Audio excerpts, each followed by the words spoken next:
Friends and welcome back to my YouTube channel commerce का ज्ञान। आज हम लोग स्टार्ट करेंगे क्लास 12 का बैंकिंग चैप्टर और बैंकिंग चैप्टर में आज का जो हमारा टॉपिक है that is related to commercial banks.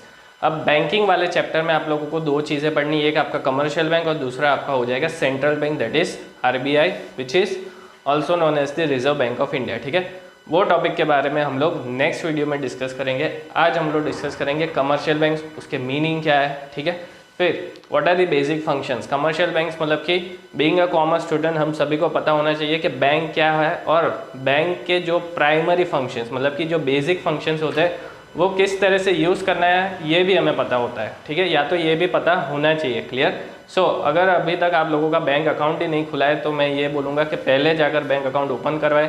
जो भी बेसिक फंक्शंस है बैंक के, ठीक है, चेक कलेक्शन, चेक डिपॉजिट, ये सारी चीज़ें, चेक किस तरह से फिलअप करना है, राइट, तो ये सारे बेसिक फंक्शंस हमें मालूम होने चाहिए। और अभी के टाइम में जिस तरह से डिजिटलाइजेशन हो रहा है उस तरह से डिजिटल पेमेंट कैसे करना है, राइट, डिजिटल ट्रांजैक्शन किस तरह से होते हैं, ये सारी चीज़ें भी हमें पता होनी चाहिए। Because being from commerce background, ठीक है, और बिकॉज हम लोग सारे बिजनेस के रिलेटेड डील करते हैं तो बिजनेस के साथ बैंकिंग सेक्टर जो पूरा है वो बहुत ही ज़्यादा इम्पॉर्टेंट है और बहुत बड़ा रोल प्ले करता है। ठीक है, सो इसके बेसिक फंक्शंस जानना ये हमारी रिस्पॉन्सिबिलिटी भी है। ठीक है, चलिए स्टार्ट करते हैं। सबसे पहला आज का जो हमारा टॉपिक है कमर्शियल बैंक्स। अब meaning, it is an institution which performs the functions, right. अब कमर्शियल बैंक का क्या है, इंस्टीट्यूशन है और उसके बेसिक फंक्शंस क्या है, accepting deposits, granting loans and making investment. ठीक है, ये उसके बेसिक फंक्शंस है कि भाई डिपॉजिट एक्सेप्ट करना। ठीक है, अगर कोई कस्टमर है, कस्टमर के पास 5,000 रुपये है और वो 5,000 रुपये लेकर बैंक में चला जाता है, ठीक है, तो बैंक वाला उसको मना नहीं करेगा भाई हमें तुम्हारे पैसे नहीं चाहिए, right. He has to accept the deposit because ये उसका बिजनेस है। देन ग्रांटिंग लोन्स, अगर कोई कस्टमर जाता है कि भाई हमें लोन चाहिए, ठीक है, सो लोन ऐसा नहीं है कि भाई किसी को भी दे देंगे, ठीक है, उसके लिए उसका पास्ट रिकॉर्ड देखा जाता है, ठीक है, कि भाई उसकी क्रेडिट क्या है और इस हिसाब से उसको लोन दिया जाता है। लेकिन मेजॉरिटी केसेस में सभी को लोन मिल ही जाता है because it is also one of the functions of commercial banks. And lastly making investments. ठीक है, जो भी ये सारा पैसा आता है कमर्शियल बैंक्स के पास वो उनके पास पड़ा नहीं रहेगा, ठीक है, वो लोग क्या करेंगे, उसको कहीं ना कहीं इन्वेस्ट करेंगे, right. So this all functions are performed with the aim to earn profit. ठीक है, ये जो सारी चीज़ें कमर्शियल बैंक एक कवर अप करते हैं या तो जो करते हैं handle, right, this is all to make profit. Clear. अब कमर्शियल बैंक्स में example SBI, state bank of India, bank of Baroda, clear, ICICI, ठीक है, IDBI, ये सारे बैंक्स के नाम आप लोगों ने ऑलरेडी पढ़े होंगे, पता भी होगा। बहुत सारे स्टूडेंट्स का तो कहीं ना कहीं बैंक अकाउंट भी होगा, ठीक है। So these are all known as commercial banks. Commercial banks private भी हो सकती है, पब्लिक भी हो सकती है, जैसे कि SBI नेशनलाइज है, राइट। फिर so these are all known as commercial banks, ठीक है, जिनके ये बेसिक फंक्शंस होते हैं और ये जो फंक्शंस वो लोग करते हैं वो क्यों करते हैं, to earn profit. Clear. Now the functions of commercial bank, ठीक है, इसका क्वेश्चन आप लोग एक्सपेक्ट कर सकते हैं एग्जाम में। Now what are the functions? सबसे पहला प्राइमरी फंक्शंस, ठीक है, and secondary functions. Primary functions जो कमर्शियल बैंक्स के that are from the definition itself, ठीक है, जैसे कि एक्सेप्टिंग डिपॉजिट्स, ये हमने ऑलरेडी कवर अप किया। अब डिपॉजिट्स जो आप लोग लेट्स से कि कोई बैंक अकाउंट आपका है, ठीक है, तो किस तरह का डिपॉजिट आप लोग करवा सकते हैं। सबसे पहला current account deposit. Current account मतलब कि which is useful for the business, ठीक है। करंट अकाउंट में क्या होता है कि अनलिमिटेड नंबर ऑफ ट्रांजेक्शन्स मतलब कि विड्रॉल और डिपॉजिट आप लोग कर सकते हो। सो जो भी लोग बिजनेस के साथ एसोसिएटेड है, राइट, उनको बैंक में कहीं ना कहीं मतलब डेली बेसिस पे जाना ही पड़ता है किसी ना किसी काम से, या तो चेक डालने गए, या तो कैश डिपॉजिट करने गए, या तो विड्रॉ करने गए। सो उनके लिए क्या है, करंट अकाउंट की एक फैसिलिटी है कि जिसमें वो लोग नंबर ऑफ ट्रांजेक्शन्स कर सकते हैं। Clear.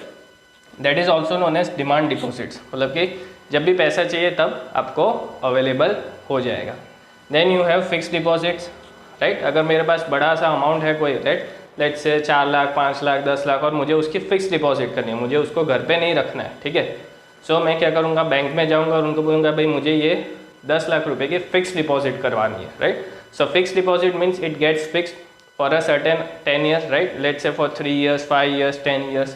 So that is also known as time deposits.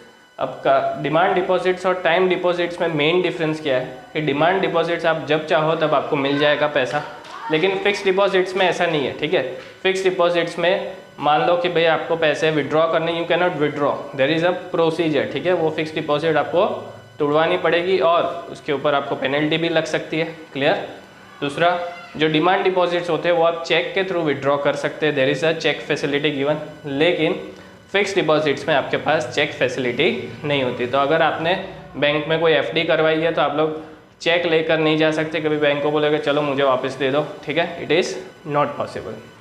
And lastly you have savings deposits, जो सबको पता होगा कि भाई जिसका भी बैंक अकाउंट होता है, ठीक है, अगर कोई इंडिविजुअल है तो वो क्या करता है, सबसे पहले सेविंग्स अकाउंट ओपन करवाता है, ठीक है, जिसमें आप लोग नॉर्मल चेक डिपॉजिट है, कैश डिपॉजिट है, कैश विड्रॉल्स है, ये सारी चीज़ें कर सकते हैं, राइट। लेकिन अब उसमें भी क्या हो रहा है कि there is a certain limitation, ठीक है, अनलिमिटेड ट्रांजेक्शन्स आप लोग नहीं कर सकते और ये नए अमेंडमेंट्स भी अब आने वाले हैं, राइट।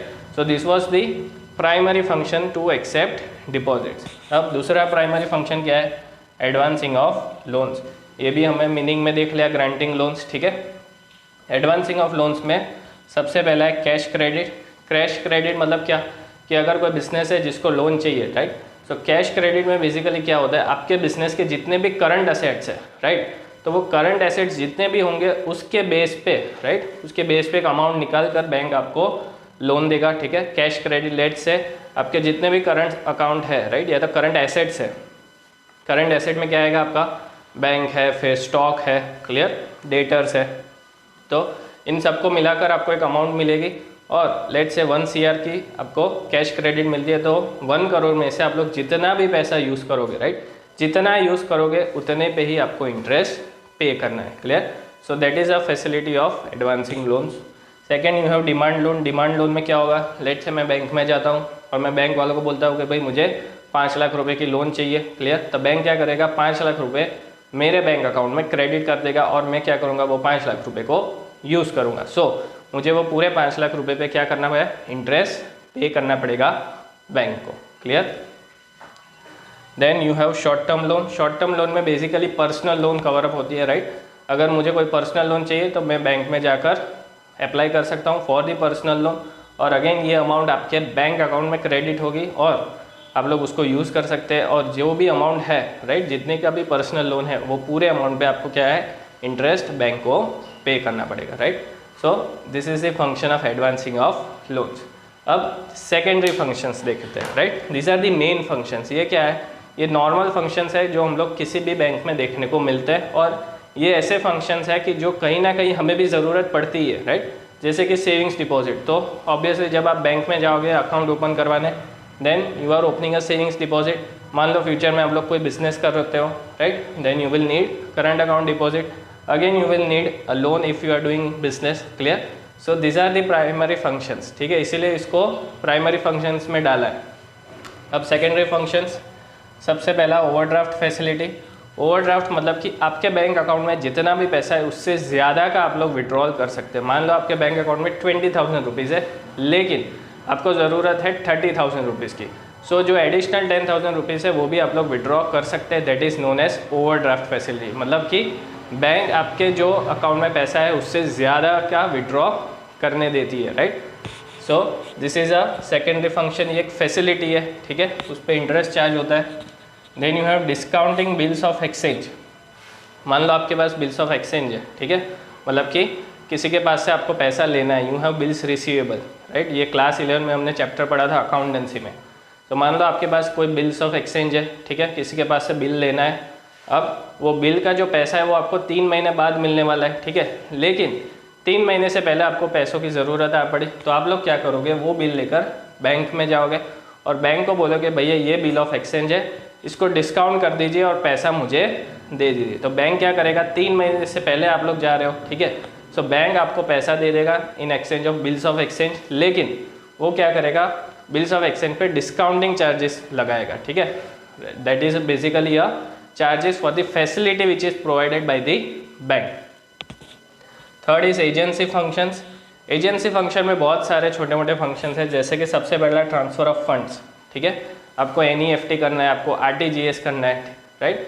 बिजनेस वालों को ये सारी चीज़ें बहुत काम आती है, आरटीजीएस वगैरह। अगर आपको बहुत बड़ा अमाउंट है जो ट्रांसफ़र करना है, राइट, एक अकाउंट से दूसरे account within hours, clear. सो आरटीजीएस ऐसी चीज़ है कि 3 to 4 आवर्स के टाइम स्पेन में वो पैसा तुरंत ट्रांसफ़र हो जाएगा, clear. So this are the facility which is provided by a bank. Then you have collection and payment, ठीक है। अगर कोई डिविडेंड कलेक्ट करना है या तो अगर कुछ पेमेंट करना है LIC वगैरह का, तो ये सारी फैसिलिटीज़ आपको बैंक अब प्रोवाइड करता है। देन यू हैव फॉरेक्स, अगर आपको फॉरेन करेंसी चाहिए, ठीक है, अगर आपको करेंसी परचेज करनी है या तो सेल करनी है तो ये भी कर सकते हैं। देन यू हैव सिक्योरिटीज़, मान लो आपको स्टॉक मार्केट में इन्वेस्ट करना है, कोई शेयर्स परचेज करने हैं, कोई शेयर्स सेल आउट करने हैं, तो ये भी अब बैंक के थ्रू आप लोग कर सकते हैं। Then you have consultancy services, काफ़ी सारी banks income tax consultancy provide करती है जिसमें वो अपने क्लाइंट्स को इनकम टैक्स का रिटर्न वगैरह फाइल करवाने में हेल्प करता है। Then the bank also acts as a trustee, ठीक है। अगर लेट से आपने कोई विल बना कर रखी है, ठीक है, और वो विल आप चाहते हो कि जो बैंक है वो ही एग्जीक्यूट करे, राइट, तो आप बैंक को ट्रस्टी भी बना सकते हो और एग्जीक्यूटर भी बना सकते हो कि भाई मान लो अगर कोई बंदा है उसके पास बहुत सारी प्रॉपर्टी है, उसने एक विल बनाई है, ठीक है, और अगर वो मर जाएगा तो ये विल का किस तरह से हैंडलिंग करना है वो हैंडलिंग बैंक कर सकती है, तो आप बैंक को ट्रस्टी भी बना सकते हो। And then you have letter of reference, ठीक है। अगर किसी ट्रेडर को, मतलब कि किसी बिजनेस वाले को लेटर ऑफ रेफरेंस चाहिए या तो किसी कस्टमर को चाहिए, राइट, तो ये बैंक में जाकर आप लोग लेटर ऑफ रेफरेंस किसी भी पर्टिकुलर ट्रेडर या तो बिजनेस के लिए मांग सकते हो। Then you have general utility functions, ठीक है। सबसे पहला लॉकर फैसिलिटी, राइट, अगर आपको घर में लेट से गोल्ड है, कैश है, बहुत सारी चीज़ें होती है कि जो घर में अपने को सेफ नहीं लगता, तो हम लोग बैंक में लॉकर फैसिलिटी में ये सारी चीज़ें रखवा सकते हैं जिसके लिए बैंक आपसे चार्जेस भी लेगा। Then you have travellers cheque, ठीक है, आप फॉरेन कंट्री घूमने जा रहे हो और आपको कैश कैरी नहीं करना है, मतलब कि फॉरेक्स, राइट, फॉरेन करेंसी, तो बैंक क्या करेगी, छोटे मोटे डिनोमिनेशंस के आपको ट्रैवलर्स चेक देंगी, राइट। और लेट से कि SBI की बात करें तो SBI की ब्रांच आपको अमेरिका वगैरह में भी मिल जाएगी, ठीक है। तो अगर आप लेट से US जा रहे हो तो US में जहाँ पे भी SBI की ब्रांच होगी वहाँ से आप ये सारे चेक्स एनकैश करवा सकते हो, क्लियर। अब उससे भी एडवांस फैसिलिटी आ गई जिसमें आपको अब सीधा इंटरनेशनल डेबिट कार्ड दिया जाता है, सो आपको चेक्स भी कैरी करने की ज़रूरत नहीं है। Then you have letter of credit, ठीक है, जो भी कस्टमर है बैंक का अगर उसको क्रेडिट वर्दीनेस, अपनी क्रेडिट वर्दीनेस क्या है, अगर उसका कोई लेटर चाहिए तो बैंक आपको लेटर ऑफ क्रेडिट भी प्रोवाइड करती है।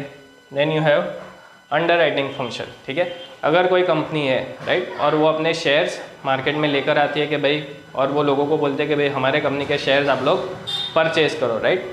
लेट से उन्होंने बोला कि 10,000 शेयर्स वो लोग लेकर आए और उन्होंने बोला कि भाई 10,000 शेयर्स हमें ऐसे है कि जो चाहिए कि भाई जो लोग परचेज़ करें। अब मान लो कि 10,000 में से लोगों ने सिर्फ 8,000 शेयर्स परचेज़ किए, राइट, तो अभी भी 2,000 शेयर्स का क्या हो रहा है, शॉर्टफॉल हो रहा है, तो ये शॉर्टफॉल कौन कवर करेगा, बैंक का कवर करेगा, that is known as underwriting function, ठीक है। सो किसी भी कंपनी के जो शेयर्स होते हैं वो शेयर्स को परचेज़ करना, ठीक है, वो एक अंडर राइटिंग फंक्शन है और उसके लिए आप लोग बैंक को हायर कर सकते हैं। And last is collection of statistics, bank भी काफ़ी सारा डेटा कलेक्ट करती है और उसको पब्लिश करती है in the form of publications, journals, right. तो ये सारे न्यूज़ लेटर्स है, पब्लिकेशंस है, जर्नल्स है, ये भी आप लोग बैंक के थ्रू ले सकते हैं, clear. So this was all about the commercial banks, हमने उसके मीनिंग देखे, primary functions, secondary functions, clear. So I hope you are clear with the topic. अगर वीडियो का कंटेंट अच्छा लगा हो तो ज़रूर लाइक करें, शेयर करें और चैनल को सब्सक्राइब करना ना भूलें। Thank you.